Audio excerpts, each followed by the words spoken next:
ఈరోజు మనం ప్రత్యుత్పత్తి యూనిట్ జీవశాస్త్రంలోని ప్రత్యుత్పత్తి యూనిట్ గురించి తెలుసుకుందాం. గత వీడియోలో మనం జీవుల్లో జరిగే అలైంగిక ప్రత్యుత్పత్తి, అదేవిధంగా మానవ ప్రత్యుత్పత్తి వ్యవస్థలను తెలుసుకున్నాము. మానవ ప్రత్యుత్పత్తి, స్త్రీ ప్రత్యుత్పత్తి వ్యవస్థ మరియు పురుష ప్రత్యుత్పత్తి వ్యవస్థల గురించి మనం తెలుసుకున్నాం.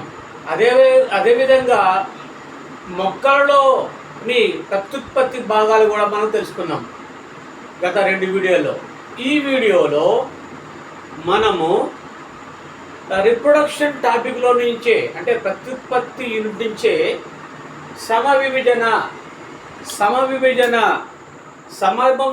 అనే ఒక టాపిక్ని ఈరోజు మనం తెలుసుకుందాం.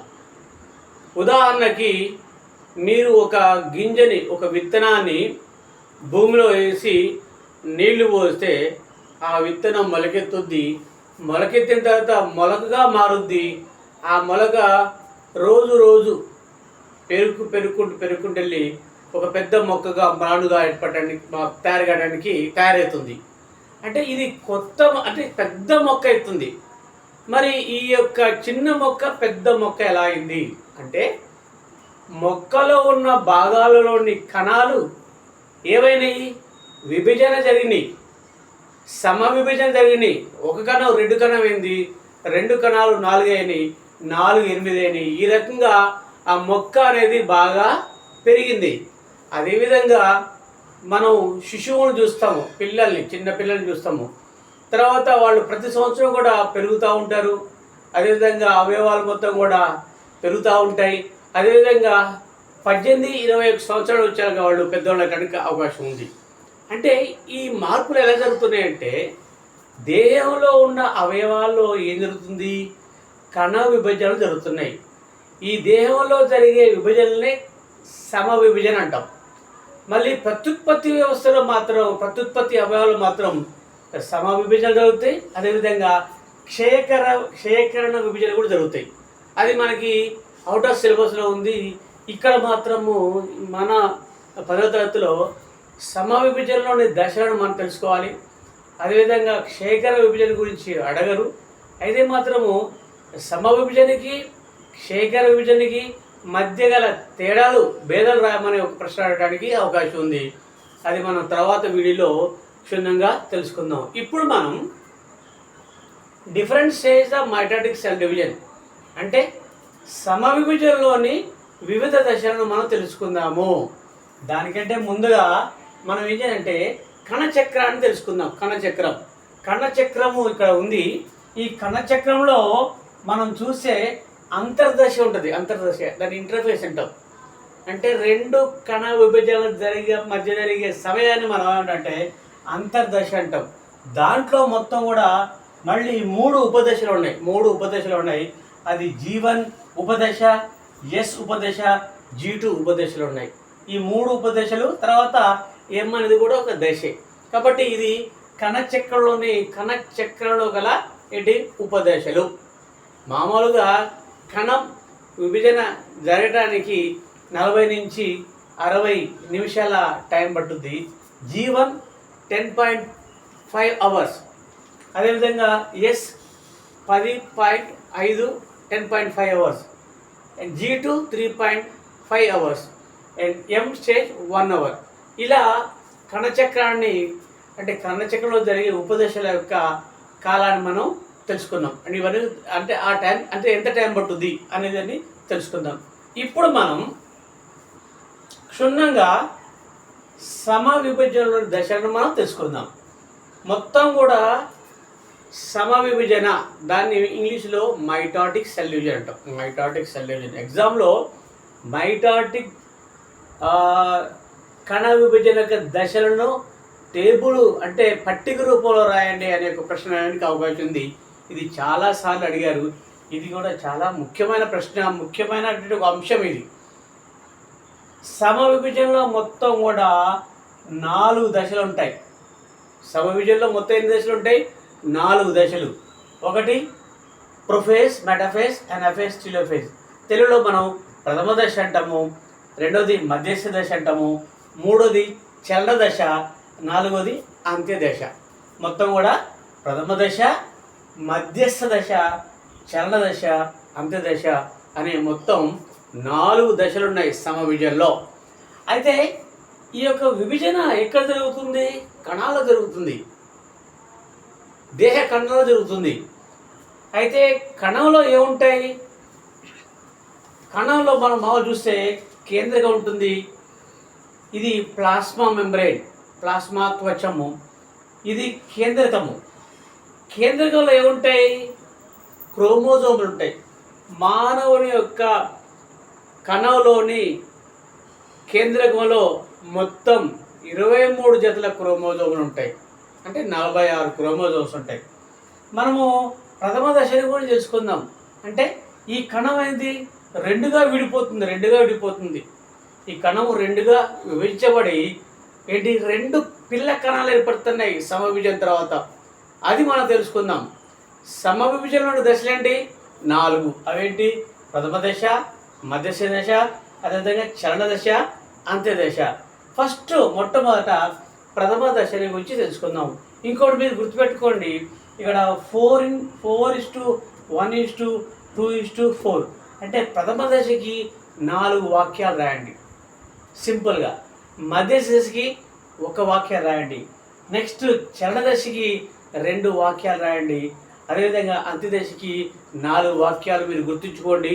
4:1:2:4 అనే ఒక సింపుల్ ఒక ఈక్వేషన్ మీరు గుర్తుపెట్టుకోండి మైండ్లో.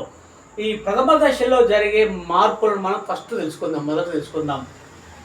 ఇదేంటి? ప్లాస్మా త్వచము. ఇదేంటి? కణద్రవ్యము, సైటోప్లాజం. ఇదేంటి? కేంద్రకము. యాక్చువల్గా కేంద్రకము ఇది కేంద్రకము, కేంద్రక త్వచం. దీని ఏమంటాం? కేంద్రక త్వచం అంటాం. కేంద్రక త్వచం. ఈ లోపల ఉంటుంది ద్రవం ఉంటుంది, కేంద్రక ద్రవం, న్యూక్లియోప్లాజం. దాని ఏమంటాం? న్యూక్లియోప్లాజం. ఇదేంటి? న్యూక్లియర్ మెంబ్రేన్, కేంద్రక త్వచం. అయితే ఇప్పుడు ప్రథమ దశలో మొట్టమొదటి మార్పు ఏంటంటే క్రోమోజోమ్స్ అనేవి మామూలుగా చాలా పొడవుగా ఉంటాయి, కనపడకుండా ఉంటాయి అన్నమాట. ఎప్పుడైతే ప్రథమ దశలో అవుతుంటే క్రోమోజోమ్స్ దళసరిగా, పొట్టిగా, మందంగా తయారవుతాయి. చూడండి, ఇవన్నీ క్రోమోజోమ్. ఇదొక క్రోమోజోమ్, ఇదొక క్రోమోజోమ్, ఇదొక క్రోమోజోమ్, ఇదొక క్రోమోజోమ్. అయితే ఇక్కడ క్రోమోజోమ్ ఏంటంటే దళసరిగా, మందంగా, పొట్టిగా అవుతాయి ఫస్ట్. అదేవిధంగా కేంద్రకాంశం చిన్నగా అయింది. అది మొట్టమొదటి దశ, మొట్టమొదటి జరిగే మార్పు. రెండో మార్పు ఏంటంటే ఇక్కడ ఈ క్రోమోజోమ్ ఏంటంటే ఇదంతా క్రోమోజోమే మధ్యస్థకి చీలిపోద్ది. మధ్యస్థ చీలిపోయి ఈ చీలిపోయిన మధ్య భాగంలో ఏంటంటే సెంట్రోమియర్ ఉంటుంది. దీని ఏమంటాం? సెంట్రోమియర్ ఉండేసి ఇదొక క్రోమాటిడ్గా, ఇదొక క్రోమాటిడ్గా అట్లా ఏర్పడతాయి. 4 క్రోమాటిడ్ ఏర్పడతాయి. అది రెండో వాక్యం. మూడో వాక్యం ఏంటంటే ఈ కేంద్రక త్వచం అనేది అదృశ్యమైపోతుంది. కేంద్రక త్వచం ఏమైంది? అదృశ్యమైంది. మూడో వాక్యం, కేంద్రక త్వచము అదృశ్యమైంది. 4వ వాక్యం రాయాలంటే సెంట్రోజోమ్స్ ఉంటాయి. ఏంటి? కేంద్రకాన్ని అటువైపు ఇటువైపున దేంట్లో? జంతు కణంలో. ఇవేం చేస్తాయంటే సెంట్రియోల్స్ని ఏర్పాటు చేస్తాయి. ఈ సెంట్రియోల్స్ ఏం చేస్తాయంటే గట్టిగా ఉన్నట్టు కండె తంతువులను ఏర్పాటు చేస్తాయి. కండె తంతువులు అంటే ఫైబర్స్ లాగా, ఏంటి, దారాలాగా ఉన్న పోగుల్ని ఏర్పాటు చేస్తాయి. ఈ 4 వాక్యాలు మీరు ప్రథమ దశలో రాయాలి. మొట్టమొదటి ఏంటి? పొడవుగా ఉన్న క్రోమోజోములు పొట్టిగా, దళసరిగా ఏర్పడతాయి. కాయిల్గా ఉంటాయి, కొన్ని దళసరిగా చుట్టగా ఉంటాయి. అదేవిధంగా కేంద్రకాంశం చిన్నగా అయింది. అదేవిధంగా అంటే ఈ క్రోమోజోమ్ అంటే విడిపోయి స్ప్లిట్ అయ్యి మధ్యకి ఏంటంటే 2 క్రోమాటిడ్స్ ఏర్పడతాయి. అదేవిధంగా కేంద్రకం చుట్టూ ఉన్న ఈ కేంద్రక త్వచం అనేది అదృశ్యమవుతుంది. అదేవిధంగా సెంట్రోజోమ్స్లో ఉండే సెంట్రియోల్స్ నుంచి ఏర్పడతాయి కండె తంతువులు ఏర్పడతాయి. ఈ 4 వాక్యాలు ప్రథమ దశకి మీరు రాయాలి. గుర్తుపెట్టుకోండి 4. ఇది బాగా గుర్తుపెట్టుకోండి. మీరు సమవిభజనలోని దశలు రాసేటప్పుడు ప్రథమ దశకి 4 వాక్యాలు రాయాలి. తర్వాత రెండవ దశ మెటాఫేస్ అంటాం, దాన్నే మధ్యస్థ దశ, మధ్యం అనమాట. అయితే ఇక్కడ చూడండి, ఇవి క్రోమోజోము, ఇవి క్రోమోజోమ్, క్రోమోజోమ్. ఇక్కడ మనం 4 క్రోమోజోమ్ వేసాను నేను. యాక్చువల్గా అయితే మానవ యొక్క కణంలో ఎన్ని ఉంటాయి? 23 జతల క్రోమోజోమ్స్ ఉంటాయి. అవి డబుల్ అవుతాయి, 46 అవుతాయి. కానీ ఇక్కడ నేను 4 వేసానంటే అంటే మనం చదవడానికి, రాయడానికి, ఈ యొక్క బొమ్మ గీయడానికి సులువుగా ఉంటుంది కాబట్టి నేను 4 క్రోమోజోమ్లు ఇక్కడ నేను గీశాను. ఈ అన్ని క్రోమోజోమ్స్ అన్ని కూడా ఈ మధ్య ప్లేస్కి వస్తాయి పిల్లలు, మధ్య వస్తాయి. దాన్ని ఏమంటాం అంటే మనము ఇక్కడ స్పిండిల్ ఈక్వేటెడ్ కండె ఫలకం అంటాం. అన్ని క్రోమోజోములు కండె ఫలకం దగ్గరికి వస్తాయి. అంటే all chromosome move towards the spindle equator. అన్నీ కూడా కండె ఫలకం దగ్గర వచ్చి ఆగిపోతాయి. అదేవిధంగా మనం ఏం చెప్పుకున్నాం, వీటి కండె తంతువులు, దీనిలో కండె తంతువులు, ఇంగ్లీష్లో స్పిండిల్ ఫైబర్స్ అంటారు. ఇవి వచ్చేసి సెంట్రోమియర్స్ అని అతకబడి ఉంటాయి. అంటే ఈ సెంట్రోమియర్స్ కండె తంతువులతో అతకబడి ఉంటాయి. అది ఏ దశలో మనం చూస్తాము? మధ్యస్థ దశలో చూస్తాం. మధ్యస్థ దశలో సింపుల్గా మీరు గుర్తుపెట్టుకోవాలి, అన్ని క్రోమోజోమ్స్ కూడా ఎక్కడికి వస్తాయంటే కండ ఫలకం దగ్గరకు వచ్చి ఆగిపోతాయని మన గుర్తుపెట్టుకోండి. అది ఏది? మధ్యస్థ దశ. చలన దశ. చలన దశ అంటే చలనం అంటే కాలటం. ఇక్కడ ఏమైతే అంటే మనం చెప్పుకున్నాం కదా, ఇప్పుడు చూడండి, ఇక్కడ చూడండి, ఇది క్రోమోజోమ్, ఇది క్రోమాటిడ్, ఇది క్రోమాటిడ్, ఇది క్రోమాటిడ్, ఇది క్రోమాటిడ్. ఈ సెంట్రోమియర్ అనేది ఏమైందంటే చీలిపోద్ది, బ్రేక్ అయింది. బ్రేక్ అయ్యేసి ఈ క్రోమోజోమ్ పైకి పోద్ది, ఈ క్రోమోజోమ్ కిందికి వస్తుంది. ఇది పై ధ్రువము, కింది ధ్రువము. అంటే సెంట్రోమియర్ చీలి క్రోమాటిడ్లు పై ధ్రువాల పైకి కింది ధ్రువాల పైకి ఏం చేస్తాయి? చెల్లించబడతాయి. అంటే ఎప్పుడైతే ఇవి కండెన్స్ అవుతాయో, ఎప్పుడైతే ఇవి లాగపడతాయో అప్పుడు ఏమైందంటే సగం క్రోమాటిడ్స్ పై ధ్రువానికి, సగం క్రోమాటిడ్స్ కిందికి ధ్రువాల వైపు అవి ఏం చేస్తాయి? లాగపడతాయి. ఈ మార్పులు మనం ఎక్కడ చూస్తాం? చలన దశలో చూస్తాం. చలన దశలో ఏమైందంటే సెంట్రోమియర్ ఏమైంది? చీలి ఈ క్రోమాటిడ్లు ధ్రువాల వైపుకి ఏమైతే కదలబడతాయి. దాన్ని ఏమంటే చలన దశ అంటాం. ఇక 4వ దశ వచ్చాక అంత్యదశ. ఏంటి? అంత్యదశ. ఈ అంత్యదశలో మనం చూస్తే ఇక్కడ 2 ఏర్పడ్డాయి, పిల్ల కణాలు ఏర్పడ్డాయి. ఇప్పుడు ఇవన్నీ కూడా క్రోమాటిడ్స్ అంటాం. ఇవన్నీ కూడా క్రోమాటిడ్స్. ఇవి కండె తంతువులు చేసినాయి. సగం క్రోమాటిడ్స్ని పైకి లాగబడ్డాయి, సగం క్రోమాటిడ్స్ కిందికి లాగబడ్డాయి. అంటే 23 అంటే జతల 46 క్రోమోజోమ్ పైకి వెళ్ళాయి, 46 క్రోమోజోమ్ కిందికి వెళ్ళాయి. వెళ్ళిన తర్వాత ఏమైతే అంటే పైకి వెళ్ళిన తర్వాత ఈ క్రోమాటిడ్స్ మళ్ళీ పొడవుగా ఏమైతే ఏర్పడతాయి, బాగా పొడవుగా కంటికి కనపడకుండా దారాల వల్లే పోగులాగా అవి మార్పు చెందుతాయి. అదేవిధంగా కేంద్రకాంశం కూడా ఏర్పడతాయి. అదేవిధంగా ఏంటంటే ఈ క్రోమోజోమ్ చుట్టూ కూడా మళ్ళీ ఒక కొత్త ఏర్పడుతుంది అంటే కేంద్రక త్వచం ఏర్పడతాయి. ఇప్పుడు మనం చూస్తే మొట్టమొదట ఉన్న మొట్టమొదటి ఉన్నటువంటి కేంద్రకం ఏముంది? 2గా విభజించబడింది. ఇప్పుడు ఈ 2 కేంద్రకాలు ఏర్పడిన తర్వాత ఇదంతా మనం చెప్పుకున్న కణద్రవ్యం కూడా ఏమైంది? మధ్యలో ఒక పొర ఏర్పడుద్ది.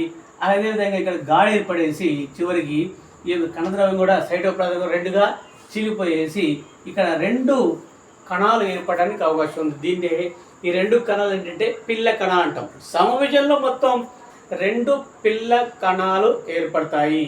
2 కణాలు ఒకేలాగా ఉంటాయి. రెండిట్లో కూడా క్రోమోజోమ్ సంఖ్య సమానంగా ఉంటుంది. సమవిభజనలో ఎన్ని డాటర్ సెల్స్ ఏర్పడతాయి, పిల్ల కణాలు ఏర్పడతాయి అంటే 2 రాయాలి. అదేవిధంగా క్షేత్ర విభజనలో ఎన్ని ఏర్పడతాయి?